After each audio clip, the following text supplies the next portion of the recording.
오늘은 그 모세와 이스라엘 백성들이 함께 성막을 이제 세우고 완성하는 내용으로 되어 있습니다.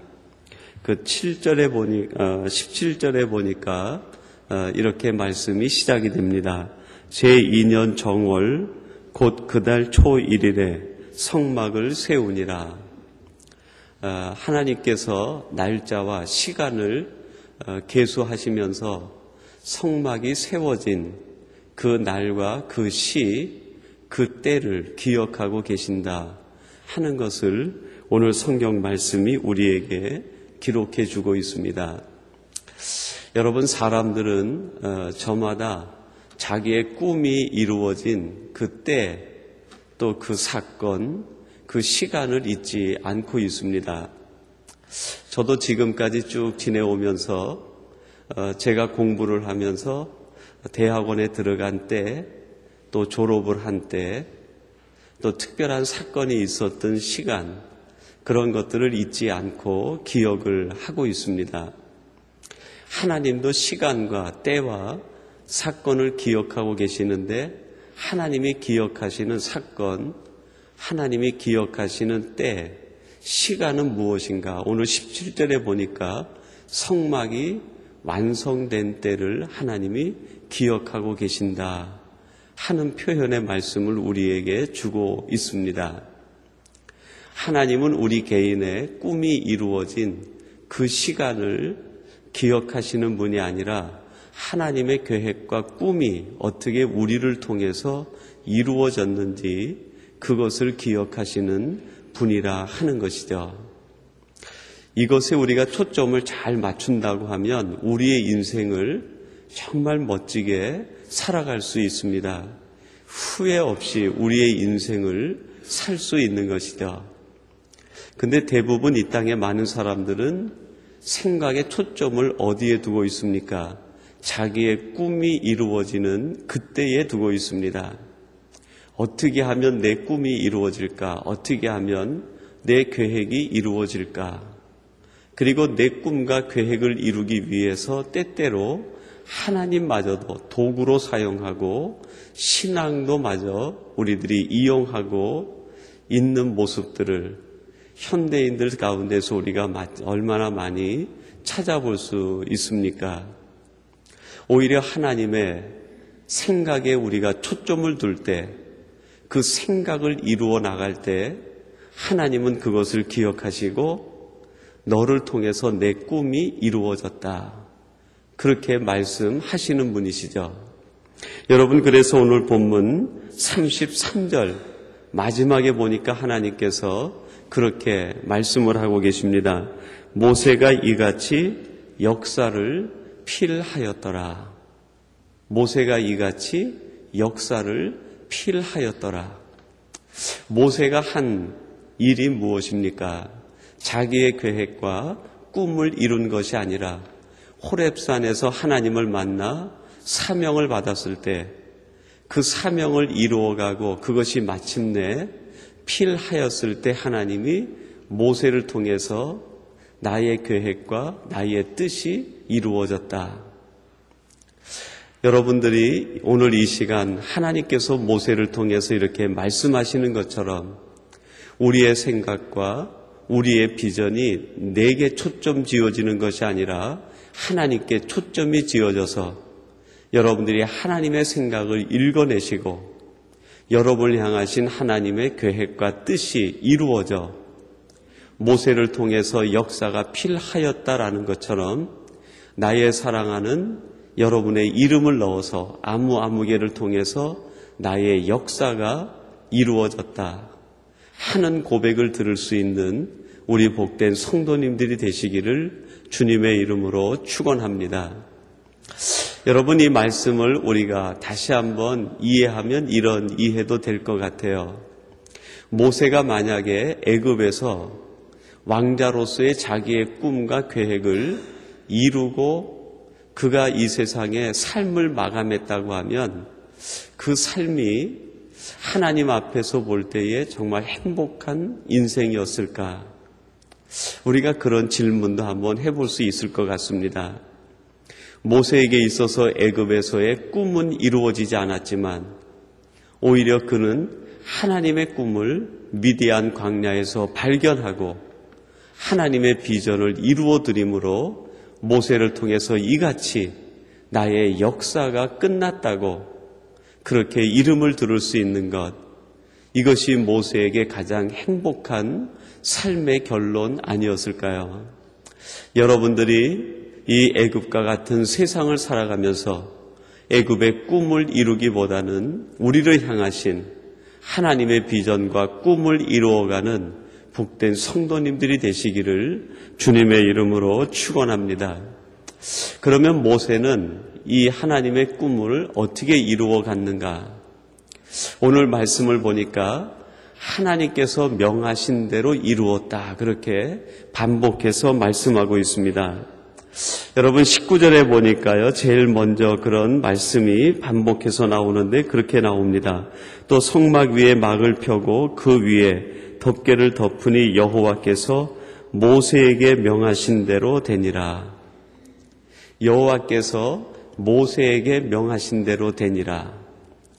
그러면서 33절까지 모세가 이 모든 역사를 마치게 되는 그 내용을 기록하는 가운데 명하신 대로 되니라 하는 말이 한 구절 걸러 한 번씩 나오게 됩니다. 19절에 나오고요, 20절 지나서 21절에 나오고, 22절 지나서 23절에 나오고, 24절 지나서 25절에 나오고, 26절 지나서 27절, 28절 지나서 29절, 그리고 30, 31절 지나서 32절에 반복해서 나옵니다. 제가 좀 지루하게 여러분에게 이 명하신 대로 되니라 하는 말이 반복해서 나온다 하는 것을 강조했는데요. 여러분, 이것을 가나안 이스라엘 백성들이 그 광야를 지나가는 모습과 연상해서 한번 음미해 보세요. 지금 이스라엘 백성들이 가는데 한 발짝 딱 뛰었어요. 그리고 잠시 머물러서 지금 내 걸음이 하나님의 명하신 대로 된 것인가 한번 생각하는 거예요. 그리고 하나님으로부터 그래 모세야, 지금 내 걸음이 내가 너에게 명한 대로 됐다. 하나님이 인정을 해주니까 또 한 걸음 나가는 거예요. 그리고 또 하나님의 음성을 기다리는 거죠. 하나님, 이것이 하나님이 명령하신 대로 된 것입니까? 하나님께서 그것을 보시고 그래 모세야, 내가 하는 이 모든 것들이 내가 너에게 명령한 대로 됐구나. 그 응답을 듣고 또 한 걸음, 하나님 제가 또 한 걸음 나왔는데 이것이 하나님의 명령대로 된 것입니까? 하나님이 응답을 주세요. 그래 모세야, 이것도 내 명령대로 되었다. 그렇게 해서 끝까지 그 하나님의 명령대로 모든 것이 이루어지고 되었다 하는 것이죠. 여러분들은 얼마나 매일매일 하루하루 여러분의 삶을 하나님 앞에 묻고 있습니까? 오늘 내가 하루 살았을 때 저녁 기도를 드리면서 하나님, 제가 오늘 이렇게 이런 만남을 갖고 이런 삶을 살았는데 하나님 어떤가요? 하나님이 우리 마음에 확신을 줍니다. 그래, 오늘도 내가 나와 함께 동행했구나. 하나님, 제가 허물이 많았죠. 그래, 허물이 있었지만 그래도 나와 동행하는 삶이었다. 하나님이 인정을 해주시는 거예요. 이렇게 평안히 잠들고 또 아침에 일어나서 하나님 앞에, 하나님 제가 오늘 하나님과 함께 동행하겠습니다. 그리고 하루를 살고 또 우리의 하루의 일을 하나님 앞에 드리는 거죠. 하나님, 제가 오늘 이런 사람을 만났고 이런 일을 하고 이런 결정하고 이렇게 제가 행동했는데 하나님 어떤가요? 그래, 오늘도 내가 나의 자녀답게 살았다. 또 하루 그렇게, 또 하루 그렇게. 모세가 성막을 세우는데 그 모습을 하나님이 지금 그렇게 우리에게 보여주고 있는 거예요. 장막을 치고 나서 그래 모세야 됐다. 속죄소에다가 법궤를 세워놓고 하나님 하나님이 또 대답해요. 그래, 됐다. 휘장을 치고, 그래, 됐다. 거기다 번제단을 두고, 그래, 됐다. 물두멍을 만들고, 그래, 됐다. 하나님이 오케이 하지 않으면 한 걸음도 나가지 않는 거예요. 여러분, 이것이 진정한 출애굽의 모습 아니겠습니까? 내 생각과 내 고집을 관철시키기 위해서 200km, 300km 과속으로 달리다 보니까 우리 인생에 문제가 생기고 우리 인생에 어려움이 생기고 우리의 가정에 장애물들이 생기고 우리 개인의 삶에 영적인 장애물들이 생기는 것 아닙니까? 하나님만 물으면서 한 걸음 한 걸음 나간다고 하면 우리의 삶이 얼마나 아름답게 하나님이 보실 때 그래 모세야 내 역사가 다 잘 이루어졌다 하는 음성을 듣지 않겠습니까? 제프리 노먼이라는 분이 있는데 그분이 딸과 함께 오르는 산이라고 하는 제목의 글을 썼습니다. 이 제프리 노먼은 등산가예요. 험한 암벽을 타고 산을 오르는 분인데 아주 어려서부터 그 딸을 데리고 산을 올라갑니다.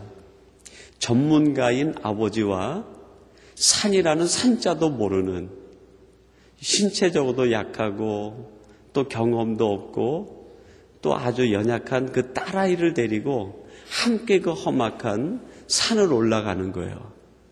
전문가니까 얼마나 쉽겠어요. 어느 돌을 밟아야 될지, 어느 땅을 밟아야 될지, 어떤 나무를 잡아야 될지 전문가들은 벌써 알잖아요.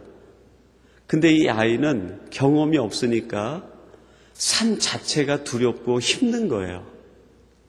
그래서 아빠를 따라서 조금 올라가다가 이 딸이 아빠에게 불평스러운 언사를 하고 말을 합니다. 아빠, 너무너무 힘들어요.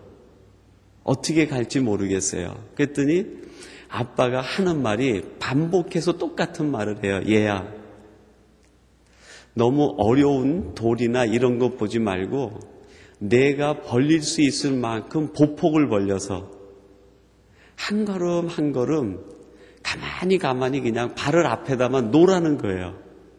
내가 산을 타고 올라가야지 그런 기분이 아니라 내 발 앞에다가 내 발을 한 발을 더 올려놓고 또 내 몸이 넘어가면 또 한 발 올려놓고 내 몸이 넘어가면 또 한 발 올려놓고 그렇게 하라는 거예요. 앞에 있는 돌불이 힘든 것 보지 말고 그냥 한 발 한 발 앞으로 놓거라. 그러면 어느새 산 정상에 올라가 있게 된다는 거예요.